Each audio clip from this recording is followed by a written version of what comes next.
Now, no matter how quick you are, how healthy you are, how fit you are, yeah, it took me around 10 seconds to finish one floor. Now I'm in the 17th floor and it took me 20 seconds.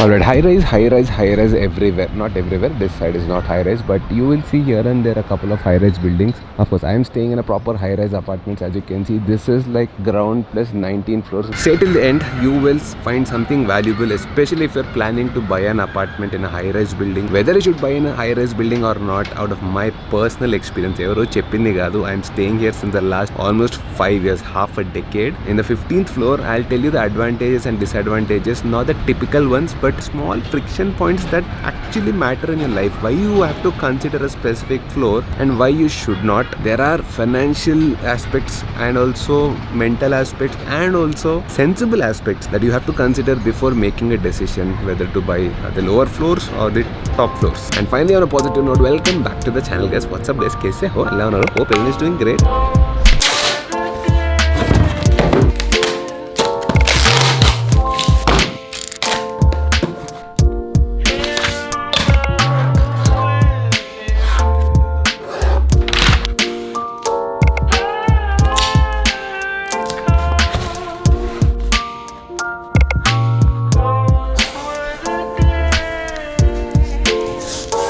Okay, for the time being, let's assume this is our high-rise apartment building with 30 floors. 30 floors because it has become kind of a norm in Hyderabad these days and everyone wants to go high. That is what I'm going to tell you about the pros and cons of living in the top floor versus middle floor versus the ground floor. Which one do you need to choose? Because like I said, a lot of things that you have to take into consideration before selecting the right floor. At least as per my experience, I live on the 15th floor. So I've accumulated some data out of my life, how I feel here. And I always compare how would I feel if I was in the ground floor in the same building versus the topmost floor.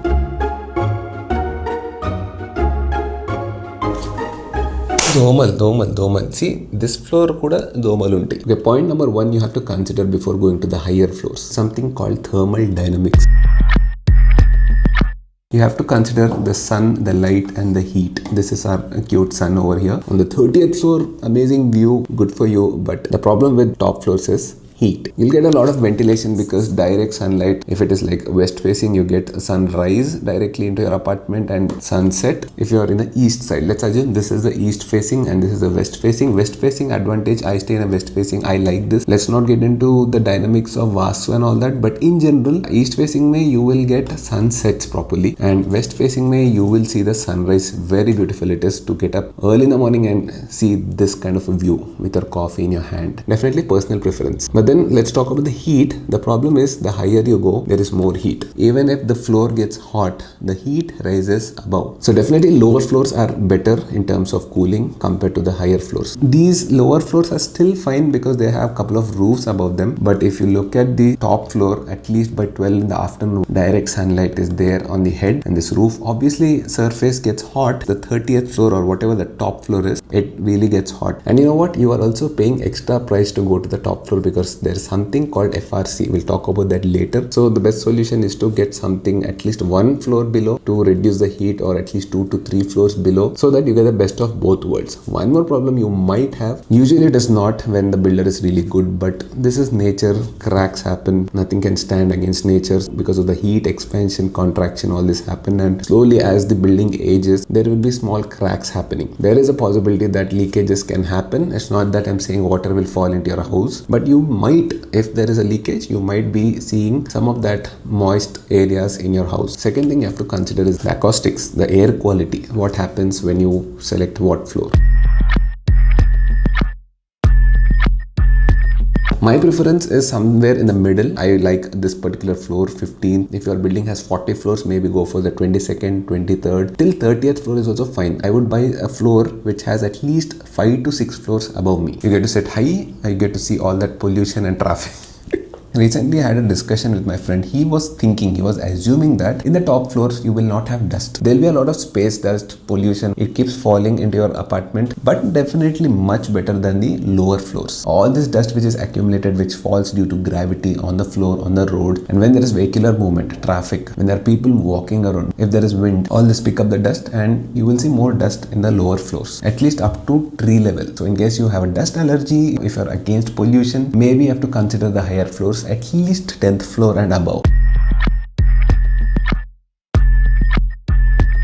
Now we all live on the beautiful planet Earth, and what does Earth have? Gravity. What does gravity do? Pull things to itself. The higher you go, the more pressure it creates. The same gravitational pull acts on water as well. Now assume this is the top floor and this is the lower floor. Also assume this is water, okay? So this is your tank and this is your top floor. When water falls, not that much of pressure. But same level, say if this goes down to the ground floor, more impact, because more height to travel. The lower you are, the more impactful it is. Your shower shouldn't act like a leaking faucet, right? There should be good pressure so that when you open your shower, it hits you. And mari murder chese that gas gani. So this is not like a very big thing if you're going with a good builder, because these days they use something called pneumatic motors, pumps, which regulate the pressure throughout the building, because water pressure is really low in the top floors. The pressure is so high in the lower floors, it can literally sometimes break your taps. That happened in this place.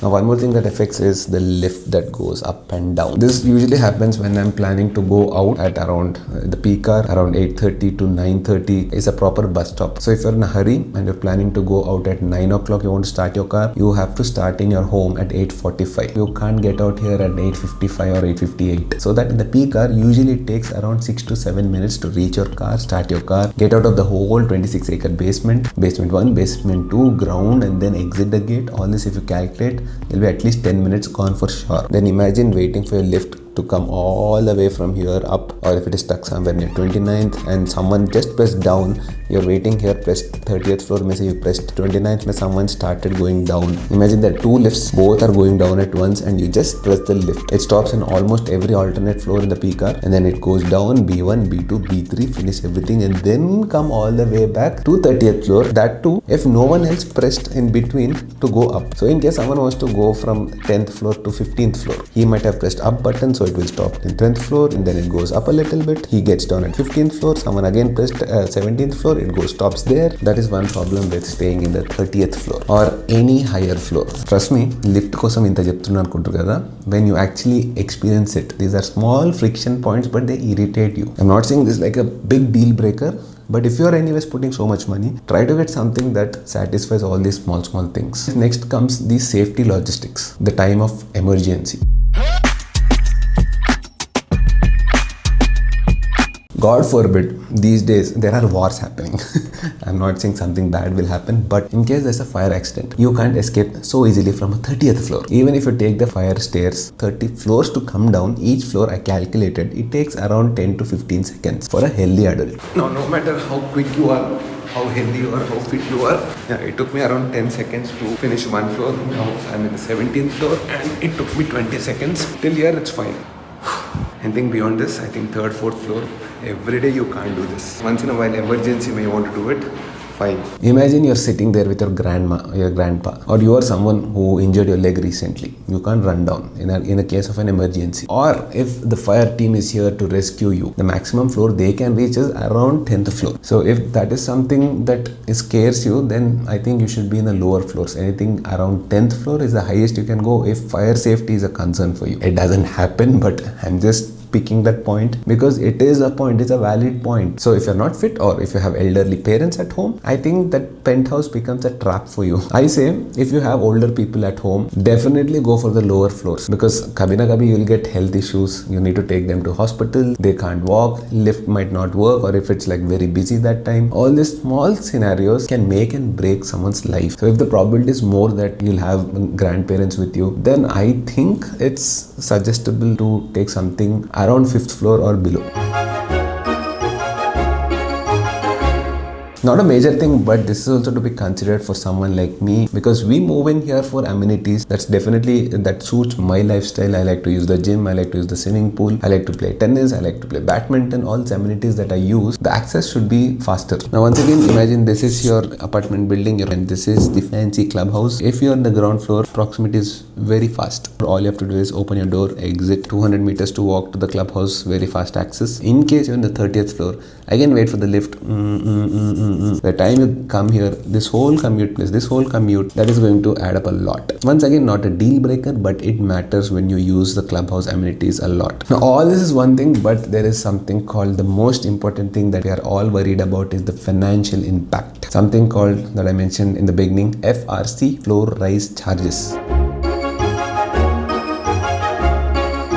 If I remember, this is a quotation that one of the builders gave me. You see the floor rise charges, 40th floor in case I go for that, 15,70,000, just because same building, same community. Only thing is, because I went up by 40th floor, he is quoting me 16 lakhs extra ante oka Hyundai Verna. Now you have to consider, if that 16 lakhs is, you can afford that 16 lakhs just easily, why not? Please do it. It buys you that luxury of that high rise 40th floor view. But if you want to stay there, yes, it makes sense. But in case you're giving it on rent or you're an investor only, you will never stay in that. Then I think as an investor, it's better you get something in the lower floor, because when you're doing it for rent, the 16 lakhs you will not get back from the rent. The people who are coming on rent, they are not going to look at how high they are. Maybe 5,000-6,000 extra they will give you when you go for the higher floors. But at least in my experience, the lower floor to the top floor, typically the costs are same. So let's say, assume the ground floor investor got it for 1 crore, but this guy got it for 1 crore 10 lakhs. Both are getting almost the same rent. As an investor, it doesn't make sense to go for the higher floors.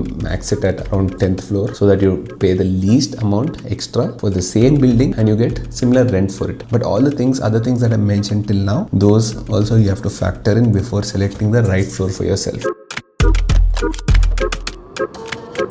Now, as per this particular quotation, the ground floor is going to cost me 16 lakhs less. Sometimes you feel giving away that 16 lakhs, don't give 16, at least go in the middle, let's say 7 or 8 lakhs extra you're giving. But give that 7 or 8 lakhs extra because of the comfort of a lot of things. For example, dust, we spoke about that. Insects, because when you're living in the ground floor, you live with a lot of nature. But then you're not alone in the nature, right? In this grass, you will have insects, you will have a lot of mosquitoes, a lot of lizards, and especially in monsoon seasons, you will see a lot of snails, earthworms, all these things creeping around, crawling into your balcony. Unless you're like a zoologist, you don't want that. Yes, you can close it. Some people have done that, as you can see in this. But why do you want to close everything with a glass if you want a beautiful balcony? You want to sit there. Already an apartment feels like a little bit enclosed, unlike an independent house. Now you're closing it with a mesh or a glass. Doesn't make sense. But doesn't matter how high you go. I don't know how these monsters, they come up. Mosquitoes. Trust me, I'm not joking. They come in the lift.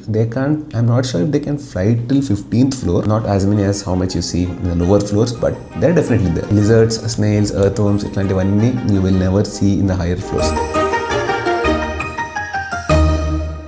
In the end, just need to consider one thing.